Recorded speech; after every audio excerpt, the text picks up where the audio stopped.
శ్రీ సిద్ధమంగళ స్తోత్రం.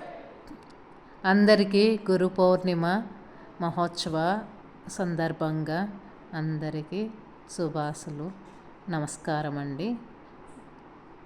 ఈ సిద్ధమంగళ స్తోత్రం అనేది మన దత్తాత్రేయుల గురు పరంపరకు ఇది చాలా ముఖ్యమైనది, చాలా విలువైనది.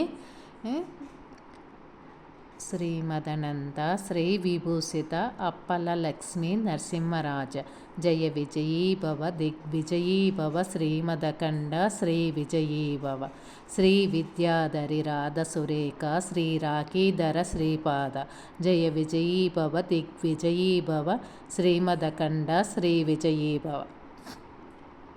మాతా సుమతి వాత్సల్యామృత పరిపోషిత జయ శ్రీపాద జయ విజయీ భవ దిగ్విజయీ భవ శ్రీమదకండ శ్రీ విజయీ భవ సత్య ఋషీశ్వర దుహితానందన బాపనార్యనుత శ్రీచరణ జయ విజయీ భవ దిగ్విజయీ భవ శ్రీమదకండ శ్రీ విజయీ భవ సవితృకాటక చయన పుణ్యఫల భరద్వాజ ఋషి గోత్ర సంభవ జయ విజయీ భవ దిగ్విజయీ భవ శ్రీమదకండ శ్రీ విజయీ భవ దౌచౌపాతి దేవు లక్ష్మి ఘన సంఖ్యాబోధిత శ్రీచరణ జయ విజయీ భవ దిగ్విజయీ భవ శ్రీమదకండ శ్రీ విజయీ భవ.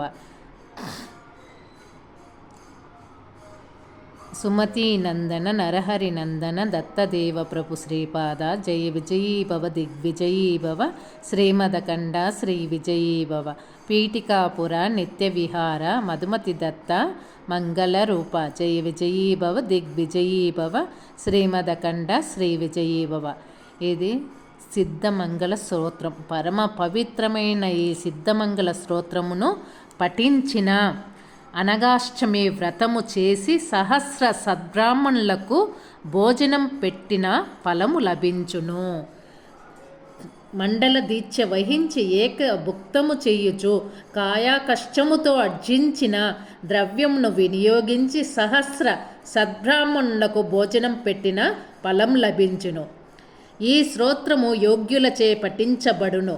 దీనిని పఠించుట వలన సిద్ధపురుషుల దర్శన స్వర్శనములు లభించును. మనస్సున తలచిన కోరికలు నెరవేరును. మనస వాచ కర్మన దత్తారాధన చెయ్యు భక్తులు ఈ స్తోత్రమును పఠించినంతనే శ్రీపాదుల వారి కృపకు పాత్రలగుదురు. ఆ స్తోత్రమును పఠించిన చోట సూక్ష్మన వాయుమండలమునందలి సిద్ధులు అదృశ్య రూపమున సంచరించుచుందురు. ఈ సిద్ధమంగళ స్తోత్రం అనేది అంత పవిత్రమైనదండి. కోరిన కోరికలు తీర్చు అద్భుతమైనది.